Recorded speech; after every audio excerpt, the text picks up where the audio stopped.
So yeah, this presentation is around how to uncover your greatest gifts, which is a really important part of the Evolved Enterprise framework, as we'll see as we dig into this.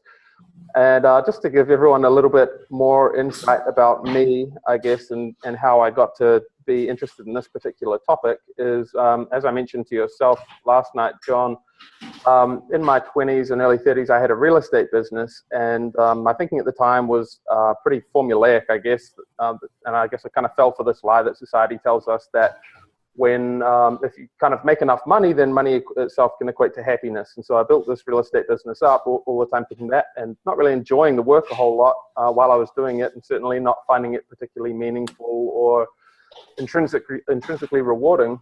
And then but I thought that when I sold it, I was going to be, I was going to be fulfilled, and I'd have cash, and then that would equate to freedom, and that would be happiness. So I found myself sitting on the beach in Bali, having sold this business, and having more cash than I'd ever had in my bank account before, but feeling like totally empty and lost, really, and realizing that a big part of my sense of identity and my reason for getting out of bed each morning kind of just evaporated overnight.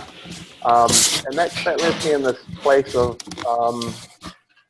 really like forced reinvention, if you like. So I kind of had a clean slate, and I could, I guess I had, I did have some freedom in so much as that I didn't have a day job to be at, and I had enough cash in my account, that not enough to retire forever, but enough to kind of, take a couple of years off if need be or whatever, and try to figure out what I wanted to do. And so that's essentially what I did, although I did have another business running in the background, which was in the digital marketing space, but my heart really wasn't in that as well. And I'd already started that before selling this other business. So really, I had to figure out what to do with my life, and just use the clues that I already had. And so one of the main clues that I had was I knew that I enjoyed the entrepreneurial model. I knew that, through having this previous business and building it up, that I'd really enjoyed the creativity and flexibility of creating a business. But I also knew that if it was just about financial outcomes, then that obviously that wasn't reason enough to do it. That wasn't gratifying enough. So it had to be about more than just making money. But I didn't really know any more than that at the time. And so I was sort of stuck between thinking, can I crack, is there like some sort of impactful business model that I can do that will be the answer? And over the last several years, I kind of looked at a bunch, and nothing really popped out. But looking back on it now, I realized that the reason for that is largely because, just give me a second, I just want to make sure this is recording actually. Might not be recording. Oh yeah, it's recording, cool. So yeah, looking back on it now, I think like one of the lessons that I've learned is that it's not so much about necessarily like the business model, but it's about finding our unique gifts and these unique talents that we're all blessed with. And because you could have a great business model selling widgets and doing a one-for-one kind of thing where you're giving, you might have a strong impact model, but if it's not, if the day-to-day work is around doing Excel spreadsheets and numbers and all that kind of thing, and you're a people person, then that's just kind of not going to work. So that's my background. So really, I spent a large part of the last several years trying to figure this stuff out for myself, and trying to figure out what are my unique gifts, and how can I express those and deliver value into the world. And so what follows in this presentation is really just an overview or summary of some of the key learnings. So without further ado, I'm going to dive in. So I'd like to start with this slide here. This is an awesome quote from Albert Einstein, which says, "Everyone is a genius, but if you judge a fish by its ability to climb a tree, it'll live its whole life believing that it's stupid." So yeah, so what I like about this is obviously, a guy like as smart as Einstein, we consider him obviously to be a genius, but if he's saying that each one of us has an inner genius, that if we can only find it and express it, that we can have profound results. And then moving on to this concept of eudaimonia that Socrates believed in. So Socrates lived in the 4th century BC and was a Stoic philosopher. And he built on the work of Aristotle that had come before him around this concept of eudaimonia, which is most often translated as happiness, but there's another translation that we'll get to in just a second. But essentially, Socrates believed that virtues such as self-control, courage, justice, piety, wisdom, and so on were the key to the greatest type of human happiness. But on like a practical day-to-day level, he believed, and this concept of eudaimonia is all about essentially this sweet spot between finding what you're best at and what the world needs most. And so, as I mentioned, eudaimonia is usually translated as happiness, but it's also known as, modern psychologists call it flourishing. So it's come all the way from Greek Stoic philosophy right through to the modern era, this notion of really being in tune with your unique skills and abilities, and then overlapping that with what the world needs most. And that's what's called eudaimonia and is now known as flourishing. And so Martin Seligman, who's the founding father of the positive psychology movement, says that basically flourishing is knowing what your highest strengths are and using them to belong to and in the service of something larger than you are. So I've just highlighted those parts, your highest strengths, which is what we're going to be talking about here, and also this part about belonging to and in service of something larger than you are. I just think those are important things to bear in mind. So yeah, like belong to is about community, I guess, and then in service of is around this notion of service and kind of living beyond yourself. So this is a pretty cool video that I just want to see if I can play. I haven't tested this yet, actually. I'm going to unplug my headphones to see if you guys... You might have seen this already, but if you haven't, it's pretty cool. Let me know if you can hear the audio. Yeah, all good. What makes you itch? What sort of a situation would you like?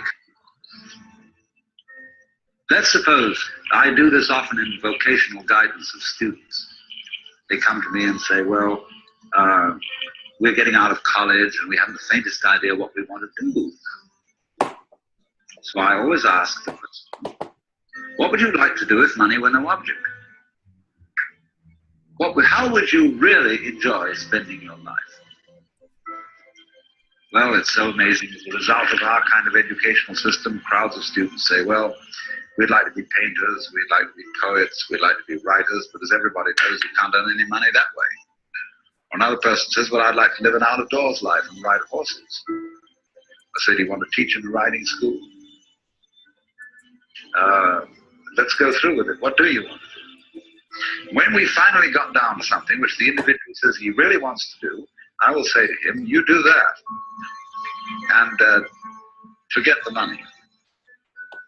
Because if you say that getting the money is the most important thing, you will spend your life completely wasting your time.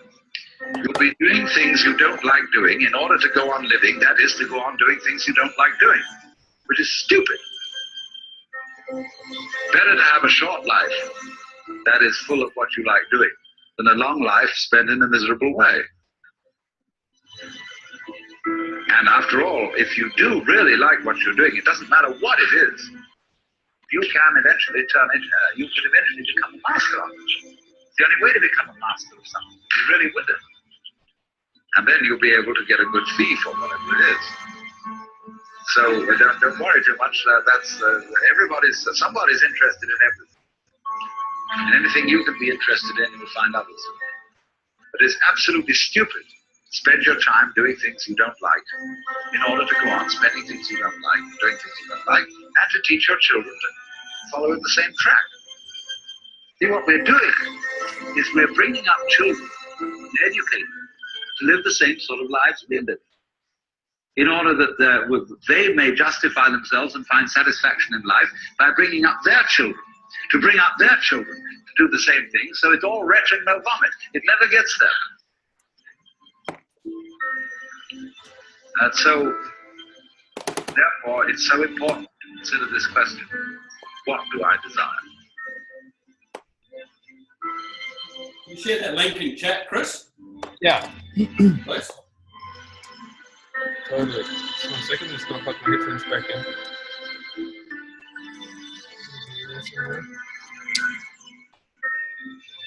So did you like that? Yeah, excellent. Yeah, it's pretty inspiring, eh? Chat. Let's chat. 1 second. Here we go. Just got a few other chats here as well. People saying, Chris, lost your audio. Can't hear you anymore. Oh, that was cool. Can you guys hear me now? Everyone hear me okay? Yeah. Cool.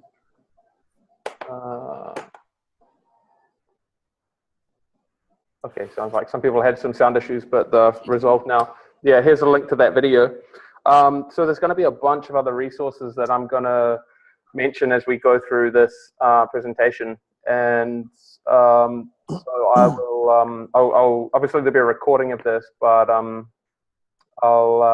might make like a resources page at the end or something like that, so that they've just got all the resources in one spot.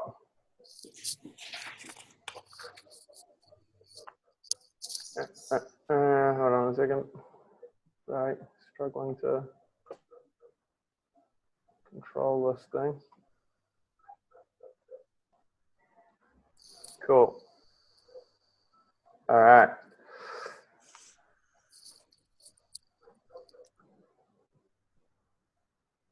Okay, so I love that video. I've watched it a bunch of times and just find it super inspiring. You know, this crazy notion that we have about chasing money and money being the most important thing at the expense of doing what we actually want to do. So yeah, I find that it's a great little video that really clearly articulates that. So Wi-Fi, all Bluetooth, yes, working, but no sound. Everyone else can hear me okay, yeah? Yep. Yep. Yeah, sorry, Paul. Sounds like might be at your end, buddy. Cool. So Ken Robinson, this guy, have you guys seen his TED Talks at all or heard of this guy? Sir Ken Robinson. He has the most viewed TED Talk in history, with 45 million views on the TED platform and an additional 12.5 million on YouTube, which is pretty staggering. And his TED Talk is around do schools kill creativity? And I love this quote. So like in the video, and what we've been talking about up until now is about like you know, the importance of finding our unique abilities. But Ken says that human resources, in this context, he's talking about like, you know, our unique gifts. So human resources are like natural resources. They're not just lying around on the surface, but we've got to go looking for them. So I think, you know, we've got to be, I like that little quote. It's just highlights, yeah, we've got to take kind of an intentional approach to this. And then I just wanted to bring this back to the Evolved Enterprise framework. So this is a framework that we always work from, and it has you in the center. So, and this is squarely where this piece sits, is like really understanding ourselves and trying to do deep work to get to know ourselves and uncover these unique abilities that we have. So we have, yeah, you in the center, and then these other components as well. But so that's where it sort of sits. So it all starts with you. So I haven't numbered that yet, my bad, but there's 12 techniques that we've got here. So diving into them. So the first one is the personality tests. So this is probably the most obvious thing. So just cover this off first. And a bunch of you guys have probably heard of many of these. So we've got the Myers-Briggs personality test. And that one's an interesting one. I don't think they have a personality test on their own website. So I've just linked these resources here for you guys. So the best one that I found for that is on 16personalities.com. I also just listed whether these are paid or free. And as you can see, most of them are all free. StrengthsFinder 2.0 on Gallup, which is an American research institute. And that's a great one as well. And there's a book that goes with that you can also buy from their website, which yeah, it's a fantastic book, which kind of lists all the different personality strengths in their framework. And then we have the strengths test in AuthenticHappiness.org. And so that's the platform that is created by Martin Seligman, the founding father of positive psychology, who I mentioned earlier. And then we have Wealth Dynamics and How to Fascinate. How to Fascinate is a really interesting one because all of the others are really around like how we perceive ourselves, whereas How to Fascinate by Sally Hogshead is unique in so much as that it asks you to reflect on how you believe other people perceive you. So that's a fantastic one as well. And so these, I'd highly recommend all of these tests.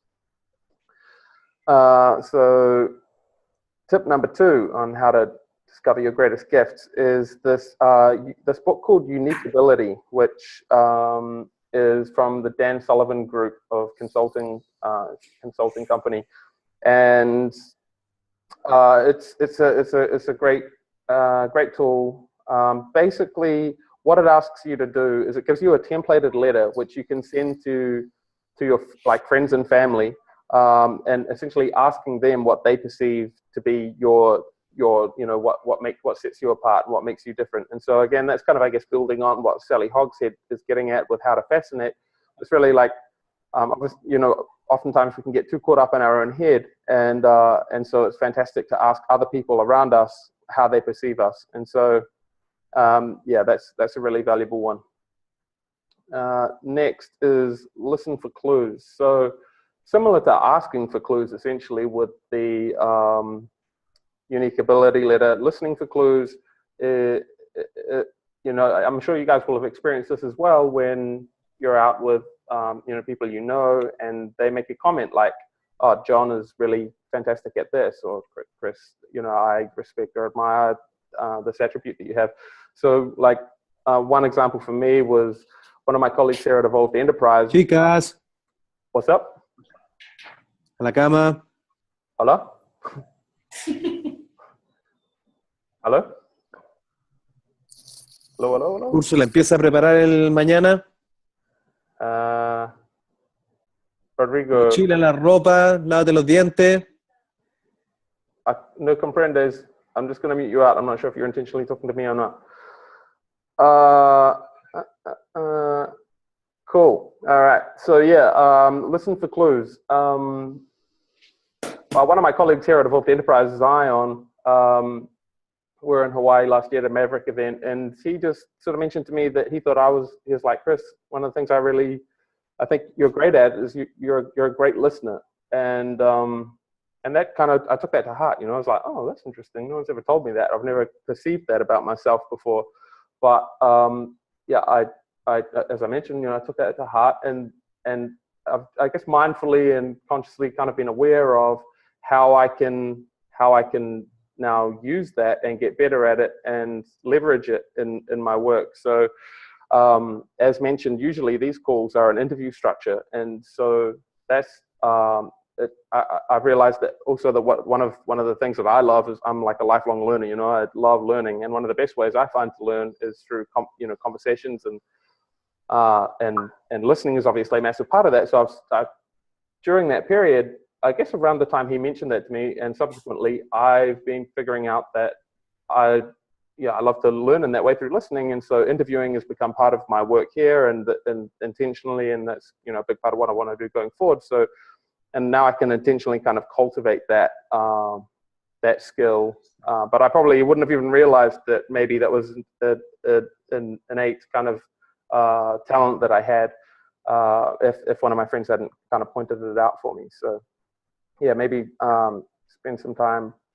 Certainly, like maybe reflecting on any conversations that you've had with your friends where they've pointed out talents that maybe you didn't realize you had, and maybe spend some time to kind of meditate on that, or do some journaling based on that, and see if any of those talents are things that you want to explore more and try to build into your daily routine more.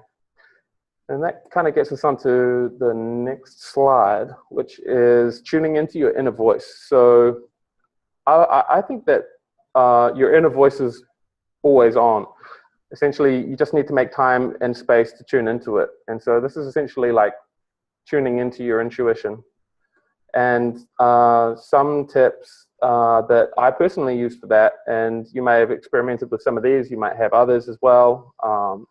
But yeah, some of the things that I found to be super valuable is, first of all, this thing called morning pages, which I first discovered in this book called The Artist's Way, which is, it's a great book. Actually, it's written by, Julia Cameron, and I didn't realize, I Googled her and found out she's actually Martin Scorsese's wife, but fun fact. But I was traveling when I was like in my young 20s, and I was traveling alone, and I was quite lonely, you know, like I guess, you know, if you travel alone and for an extended period of time in particular, traveling alone can be quite intense, right? You can have really high highs and really low lows. And I found this book, and one of the practices that it recommends is this thing called morning pages, which is essentially just, she recommends doing it first thing in the morning, and it's just taking out a blank notepad and writing stream of consciousness. So essentially you're just writing like whatever comes into your head, and quite often, you know, it'll be pretty weird conversations, and often quite erratic as well. I find, like, scattered and jumps around a lot, like, oh, I feel kind of miserable today because of this, or oh, I'm excited today because of that, and oh, this key learning that I had from yesterday was this, and da da da. And so and then later I heard Tim Ferriss talking about, he does the same practice. I heard him talking about it on his podcast, and he calls it caging the monkey mind, which it really is like that. I find is like you wake up and we have all these kind of sporadic, erratic kind of thoughts. And this morning pages practice is just a great way to kind of trap all of that on a piece of paper. And then coming out from that, you just can have a bit more clarity and focus for your day. But also, it's a great way beyond that trapping of the monkey mind. If you do that, and then you've got a little bit more time up your sleeve, you can be a bit more intentional about some of the questions that you might ask yourself, and use this as like a platform to investigate some of those things. And you can do that with all sorts of questions, like, oh, what goals would I like to achieve this year? And this is quite literally how I'd write it on the page. What goals would I like to achieve this year? Oh, well, they should come under these categories, maybe health, financial, career growth, whatever, and then just drill down. And really, you can use it as an investigative tool. And so you might do that around any of these other principles that we're discussing. So if you do the unique ability letter and you've got a whole bunch of responses from people, you could then collate it, and then you could kind of, you know, just use this journaling. It's a form of journaling, you know. So if you have a different journaling practice, that might work for you as well. But if you don't, then you could try this. And so then you can use this journaling to kind of condense and make sense of either the unique ability response, or any other ideas that are coming at you about how to tune in and get to the bottom of what some of your unique talents are that you want to spend more time focusing on. Obviously, time alone, similar kind of thing. Meditation, probably most people on this call would have experimented a little bit with that. We have the Calm app, which I've put a screenshot there of, is an awesome app for meditation. There's another one called Headspace that I used for about a year, and then my subscription expired, and somebody else recommended this Calm app, so I've jumped over to that, and I think I kind of like it better. It's a little bit more, it's a bit more diverse and interesting in the meditations each day. The Headspace app was kind of like you do a 20-day block on, let's say, like relaxation or overcoming anxiety or whatever the topic may be, and it was just very much like the same meditation every day, a little bit repetitive, whereas this is kind of a bit more interesting and keeps it fresh each day. So yeah, I recommend that app.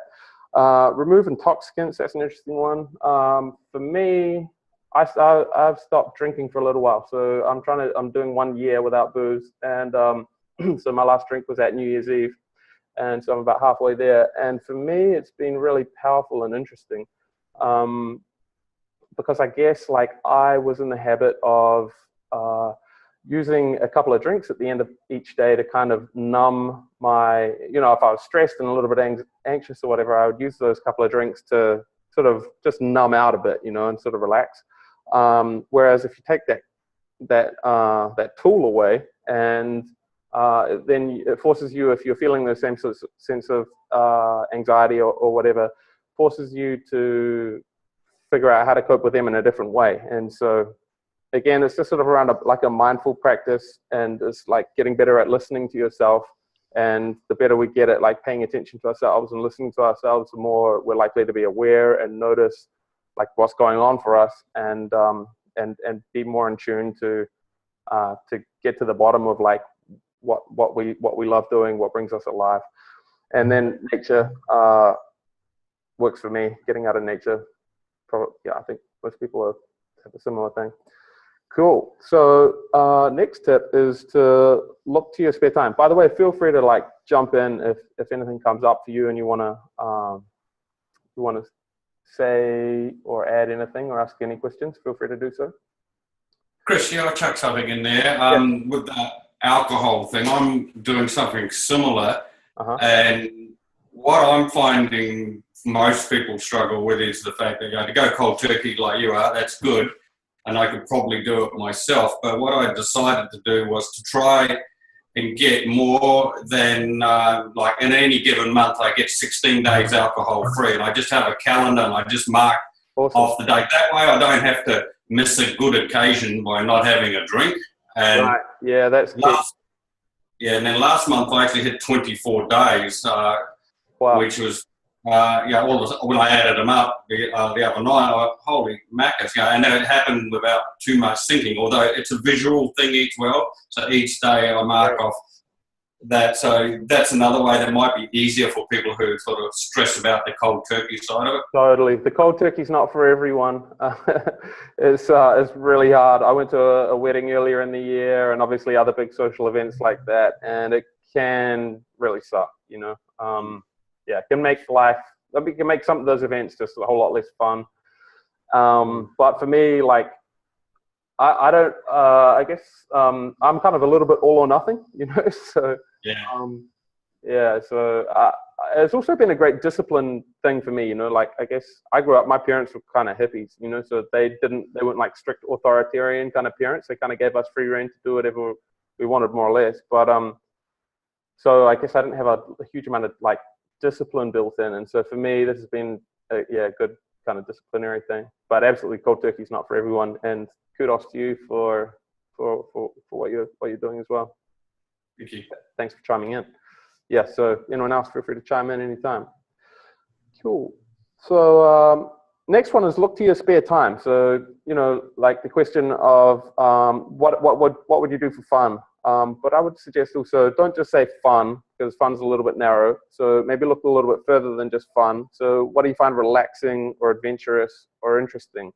And just to elaborate on this a little bit and give a bit more of a clue, like for me, I had this kind of breakthrough moment where I was sort of break down to break through, like after I sold that business and entered this long period of kind of self-analysis and learning and trying to figure all this stuff out of real like strong necessity. I was kind of like desperate, I was because I was unhappy, and I felt like I really had to figure this stuff out.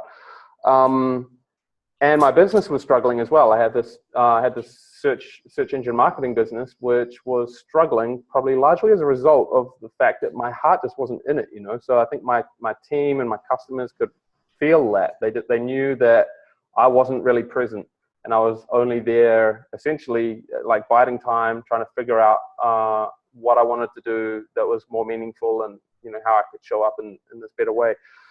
And things were getting pretty bad, like my business was struggling. I lost like my most important staff member and like a couple of our biggest clients, like all in the space of a couple of months. And so something had to change and fast. And then I had this kind of breakthrough moment where I had like this vision board or this pinup board with all these quotes and like things that I've been learning and whatnot, all stuck to it, mostly around like the self-development piece and a lot around this content that we're talking about now. And I was sort of just gazing up at it, sort of vacant-mindedly, and the light bulb came on, and I thought to myself, shit, I've like struggled through learning all of this so much out of necessity. How amazing would it be if I could potentially teach this and take my basically sort of flip that switch, going from learning for my own sake to kind of like learning for the sake of others, to be able to teach others as well. And so that was a massive thing for me. But I would have never got there if I hadn't have essentially followed what I was doing kind of for fun, but also like what I found interesting. You know, I was like reading all of this material, watching all these TED Talks and whatnot that I'm quoting now in this talk to you guys. I was reading all of that because I found it interesting. So really, I followed my interest all the way along until it kind of got me here.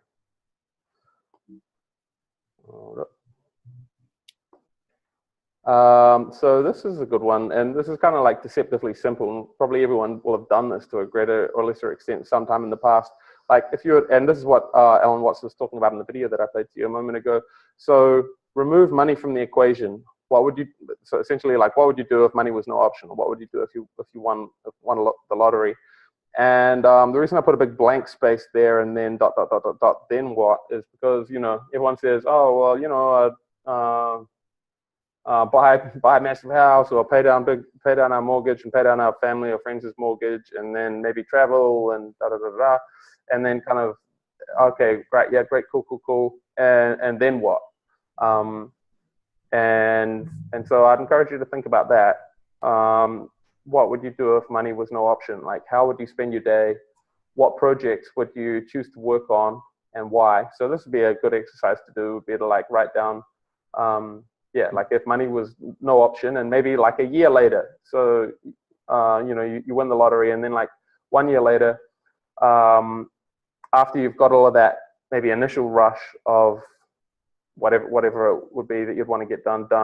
But you could make 2 lists, because there might be some good clues in there as well, actually. You know, like if it's travel and maybe some rich experiential stuff, then maybe have 2 lists. So you the stuff that you do in the first 12 months and what you do after that. And so maybe some questions to ask yourself would be like, yeah, how you'd spend your day, what projects would you work on and why, what activities would you want to contribute to those causes? So like what actual tasks, what parts of it you'd contribute. So yeah. Chris, on this one, I've come across this question plenty of times, and I've tried to do it, and I'm fortunate enough to know a number of people that have as much money as they need and some, and without exception, none of them enjoyed having all the money they want and all the time they want. It was just not like what they expected. It took a lot of adjusting. Yeah.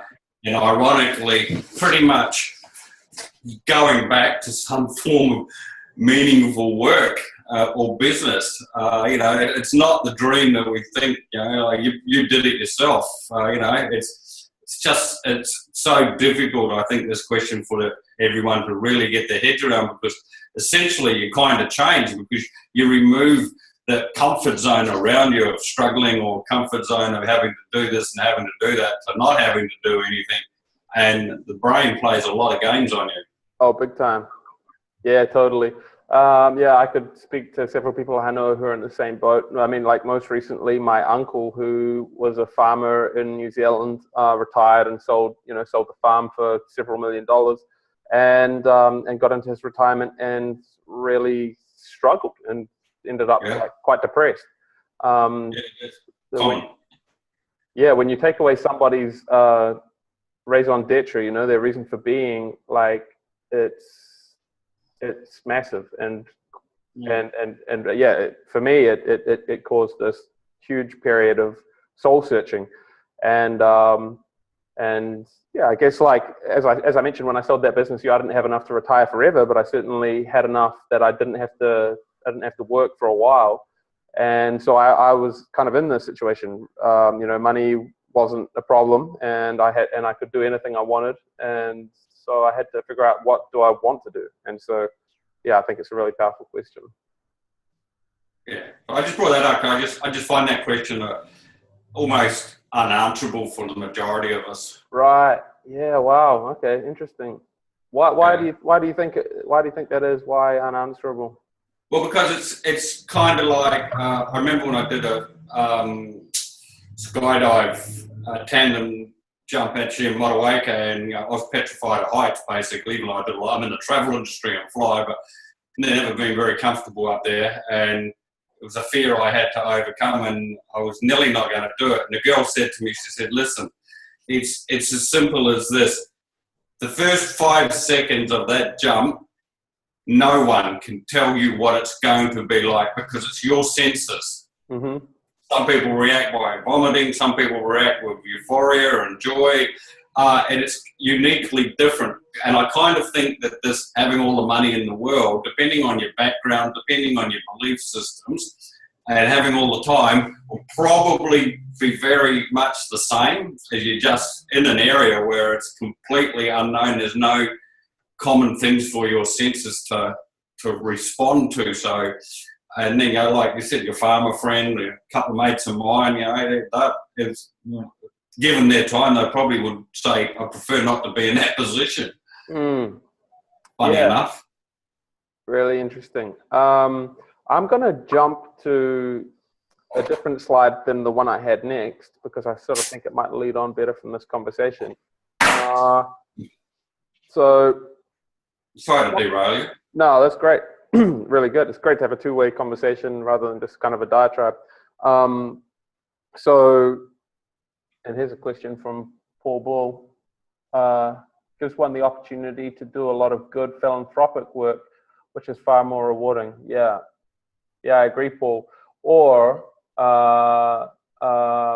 as we would argue here at Evolved Enterprise, not necessarily. It doesn't have, you know, in order to do good work that is rewarding, it doesn't necessarily have to be philanthropic. You know, there's the possibility to do good and do well financially at the same time, I guess, which is what the Evolved Enterprise model is all about. And when we build that cause, that give back mission into our business, that can really resonate with customers and with our team, and give us a unique ability, a unique position, a unique competitive advantage in the marketplace as well. But yeah, absolutely, Paul, it's about doing something more rewarding. So I guess the question is, what is most rewarding for you? And so that's why I jumped to this question, this slide here. And I've got notes on this, which were, the quote itself, challenges are what makes life interesting, and overcoming them is what makes life meaningful. So actually, that wasn't the one I had planned.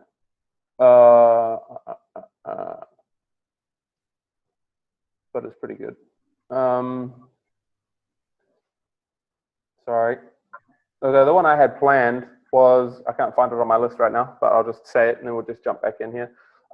Is around what's the biggest problems that you see humanity facing? And so essentially starting with, like if you were to write a list of all of the problems that the biggest problems that face humanity, and then and just start with that. So what would they be? Is it climate change? Is it inequality? Water issues, famine, like what are the biggest problems as far as you see it? Because actually I think this was the slide, sorry.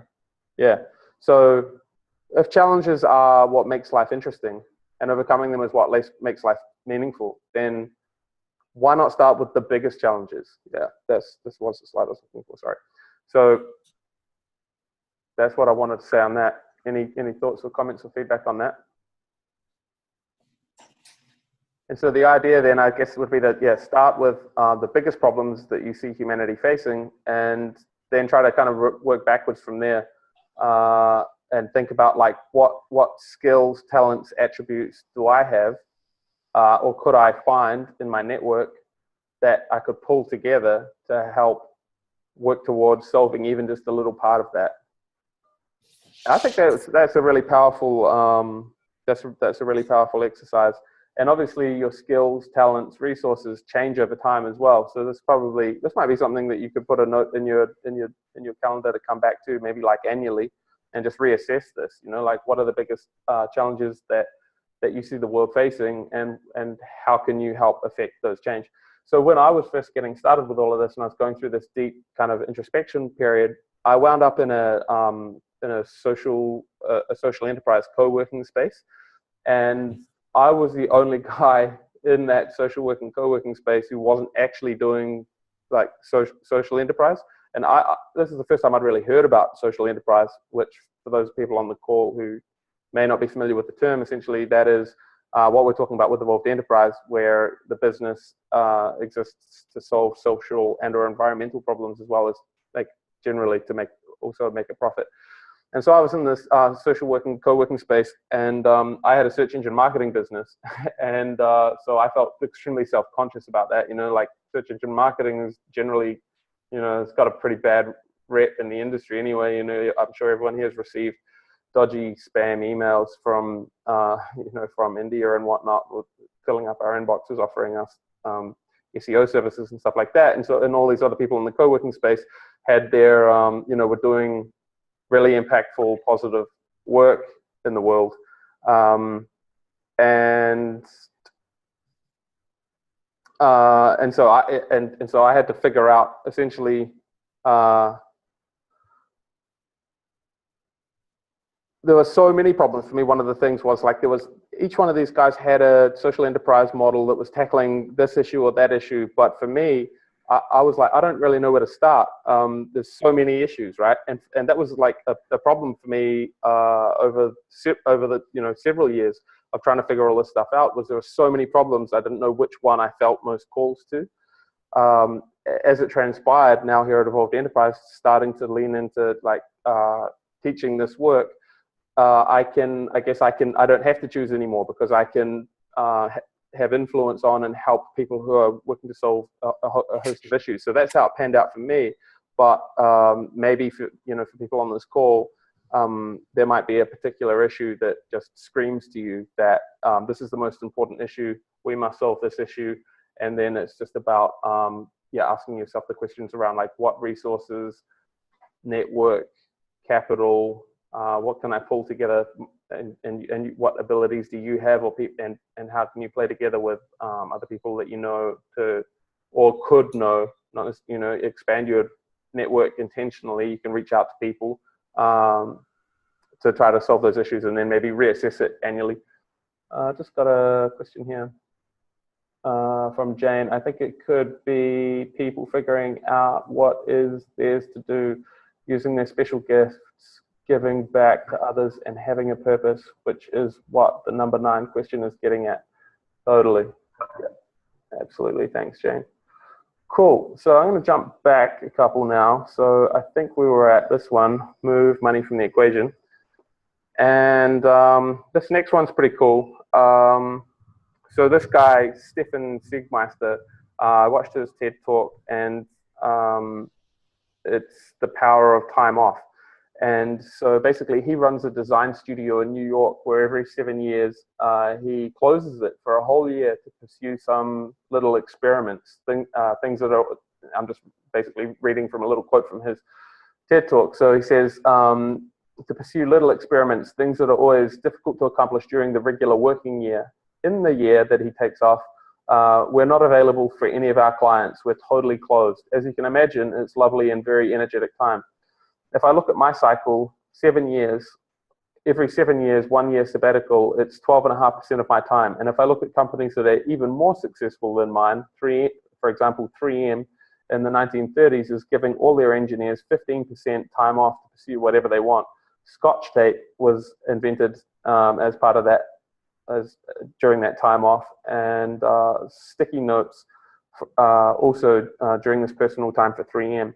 And Google, of course, famously gives 20% of time off to their software engineers to pursue their own personal projects. And I think Gmail was actually born out of that time.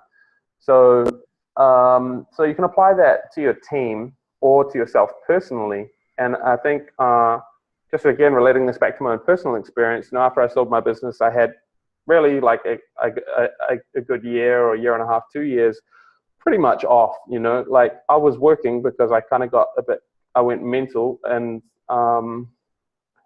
because I was sort of investigating lots of different businesses and doing due diligence and whatnot, and then they just didn't quite seem right, so I didn't put the pedal down on any of them, and I got to the point where I was like, oh, this is driving me crazy, I'm just going to have to stick with the one thing that I already had going on, which, this was the search engine marketing business, which my heart totally wasn't in it, and it was just kind of ticking along in the background, but my heart wasn't in it, and I guess so during my spare time and my spare mental energy, I was reading voraciously and absorbing all of this kind of content, and essentially experimenting and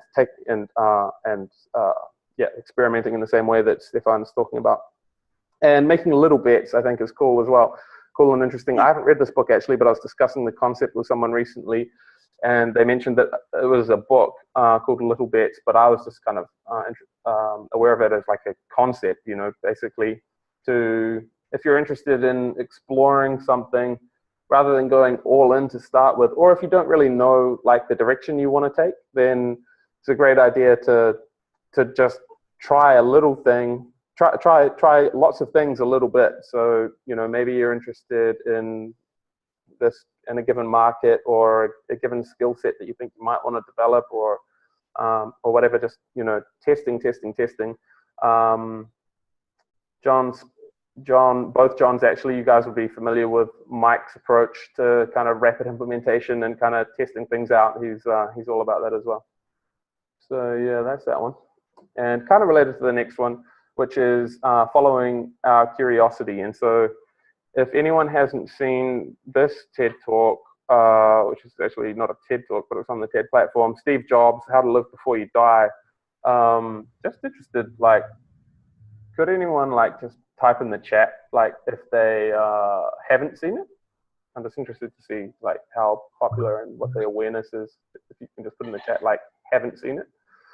I'll keep rolling in the meantime. Yeah, cool. All right, great. Well, you should totally see it. It's so good. Wow, cool. Okay, great. Yeah, you guys should totally check this one out. It's amazing.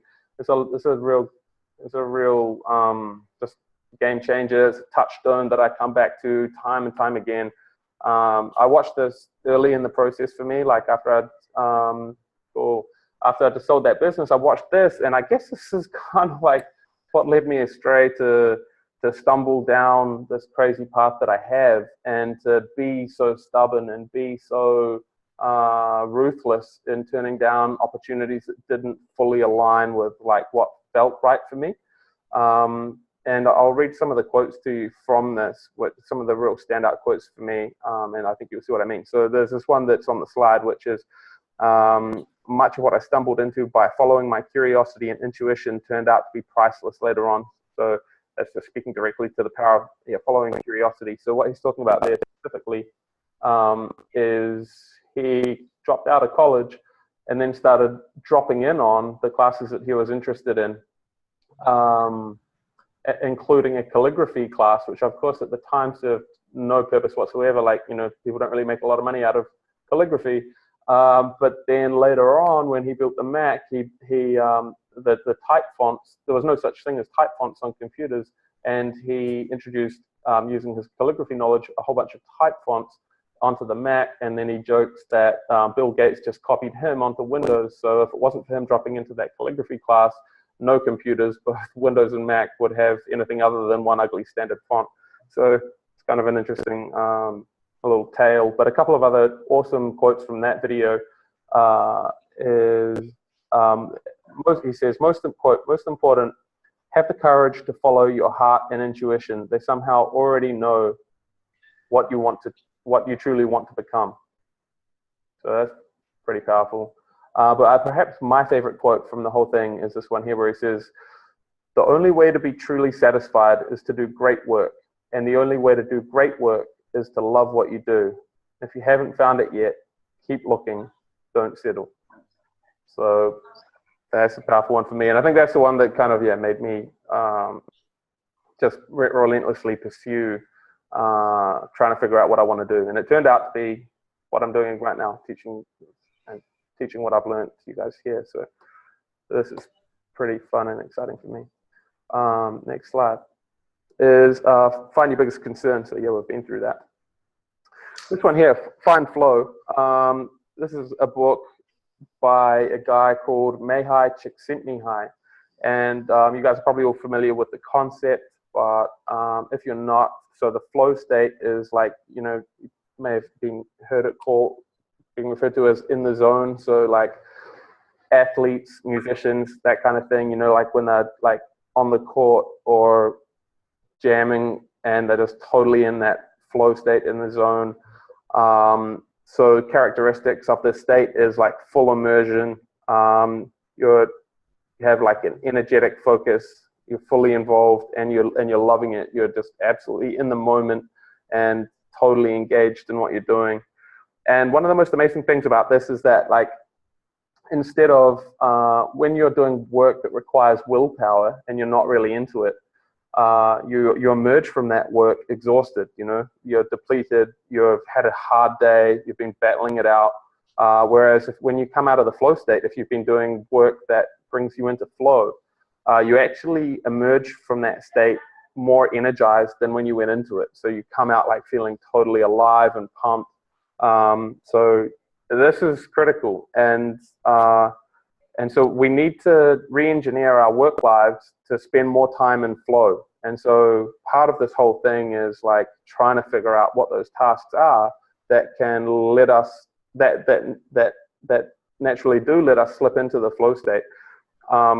And so look to flow now. So if you were to, if you look at all of the tasks that you perform in a week, or in a week, try to see if there are any of those tasks or activities where you're in this flow state or anywhere near it, where kind of time might disappear and you're not clock watching. And generally also, it's when you're performing a task that is not too difficult or too easy. So it's something that you're comfortable with, but it's not so comfortable that it's boring, and it's not so challenging that it's debilitating. So so I'd encourage you to take some time out, use one of the journaling techniques to just analyze your week and try to identify what are those moments where you're where time disappears, you stop clock watching and you're in the zone, and then try to figure out how to re-engineer your work week to leverage those activities and do more of them and less of the other stuff where at the end of the day you feel like you've had a hard day and it's been arduous. Thanks, LB, for the comment. Here is the next one. So there's this concept of turning the wound into light. So there's a bunch of quotes on the internet about this. So from Rick Warren, I'm just going to start from just a fraction in. So your greatest life's messages and your most effective ministry will come out of your deepest hurts. So that's interesting. And this other one from Ken Page, our deepest wounds surround our greatest gifts. And Rumi, the wound is the place where the light enters you. And from Oprah, turn your wounds into wisdom. So for me, this really resonated because essentially I went through this journey of like really trying to figure all this stuff out. And then, as I mentioned earlier, I had this kind of epiphany moment when I was looking up at this vision board that I created, had all these quotes and whatnot sprinkled over it. And I realized, like, wow, what if I can take all that pain that I've been through trying to figure all this stuff out of desperate necessity to try to find my path, and bundle it up and teach it to other people and help them to make the same gain the same insights, make that transition. And so, yeah, I think that there's a lot of truth in this. And there is this book which we recommend a lot called The Great Work of Your Life by Stephen Cope. And there's a whole chapter, really the whole book is more or less about this, but in particular chapter 10, which is called Turn the Wound into Light. And he studies Beethoven, and he says through his Dharma, Beethoven transferred his suffering. By the middle of his life, he had learned to plumb the depths of his agony and put it to use. So really talking about, I guess, for Beethoven, you know, like he was deaf, right? He was a genius musical composer, composer. But halfway through his career, he started going deaf. Like, how tragically ironic is that, right? And of course, to start with, he was devastated by that, and it was a tragedy. And but then he somehow managed to overcome that and use that as fuel to create even more emotionally engaging music. So that book is absolutely worth a read if you don't already have it. And that relates to the next one, which is give your gift. So it's kind of building on the same theme. So I love this quote from Pablo Picasso, which is, the meaning of life is to find your gift, and the purpose of life is to give it away. And so for me, that relates to, like, you know, when we talk about somebody being gifted, you know, it's a gifted child, or you know, this guy or this lady, you know, they're really gifted. Generally, we kind of talk about that as though they're the lucky one. They have the gift that God or the universe or whoever has bestowed upon them. They have this gift and they're lucky and they can enjoy it. But like so this is around like developing a service mindset or a service motivation. And so I like to think of, like, instead of the person having the gift, that becomes their gift to give to the world. So yeah, and I guess that's what's summed up in this quote here, is like finding what your unique gifts are and giving them away and giving it to the world. In the same way as, like, on the previous slide, Beethoven, you know, he's like got this deep, intense suffering, and he taps that to create this beautiful music. So yeah. And just an acknowledgement, obviously, fear. You know, what we're talking about here is some pretty deep self-work and can take massive, necessitate big risks, personal risk, financial risk, that kind of thing. If you've got a calling or a nagging or an itch that's kind of telling you what, you know, that there's massive change required in your life. So fear is omnipresent. And how to overcome fear has been a fascination of mine that I haven't fully figured out yet. But and that could be the subject of another whole presentation.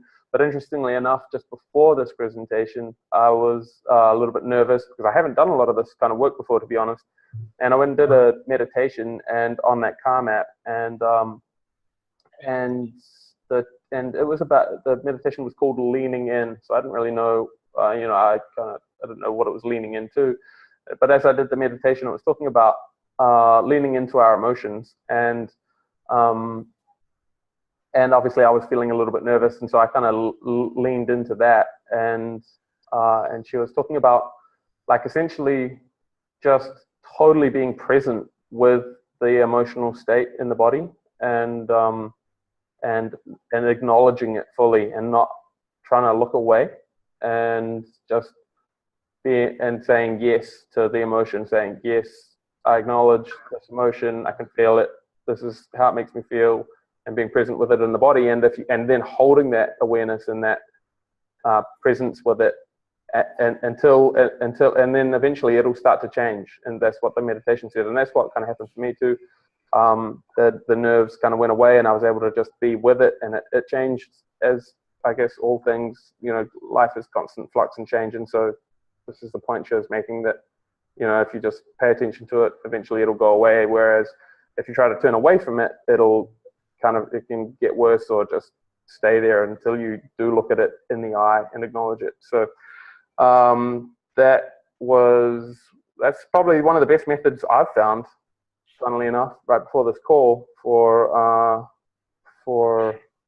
dealing with fear. So Cool. Wow, thanks, Paul. That's awesome. So, yeah, everyone can see that in the chat. Cool. So that's pretty much it. So I just have like one more slide in closing, which is this great quote from Buddha that is, your work is to discover your work and then with your whole heart, give yourself to it. So thank you.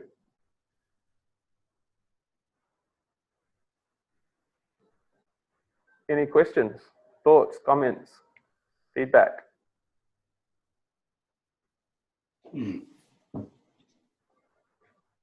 What would we say? I'm just unmuting myself so I can say something. Cool. I just thought that was all excellent. I loved your summary of everything. It's kind of like a summary of sort of where I'm at. So you're sort of acknowledging that I really am closer to all of where I'm going to go next than I feel I am sometimes. And I was just somewhere else earlier today and someone just mentioned that calm.com site. I thought that was funny. You know, sometimes you never hear something, then you hear it twice in the same hour. Wow. So obviously when I end with you today, I'll be going to calm.com to check it out since I got that message twice today. Awesome. My biggest takeaways were, I think that you hit the nail on the head with a couple of key issues around once we take the time to get quiet and learn to meditate and learn to, you know, listen closer to our intuition, I think that you just are closer to where you want to get to when you've learned to do a lot of that. And I just thought you gave some extra bits there that I really haven't looked at all at, but you know, this month of June's a big turnaround time for me in my progress here. So I think you did a great job, and I think that you're an excellent speaker when you're interviewing people that you bring on to share information with us. I think you ask very good questions. I think you're really good at keeping that communication going with people, and you are a good listener. I just want to confirm that too. Wow. Oh, thank you so much. I thought this was great. I think you're doing wonderful. Oh, and well, I really enjoy coming here to hear what you say all the time. Thank you so much. Well, I really appreciate you coming. Thanks, Suzette. I got a race, Okay. Chris. So I got a race, mate. So thank cool. you. Cool. We'll see you next week. Yeah, cool. All right. Thanks, John. Catch me. Bye, everybody. Anything at all? Cool. Anyone else want to chime in? All right. Thanks, guys. Have a great night. Thank you. Cheers. Bye-bye. Bye.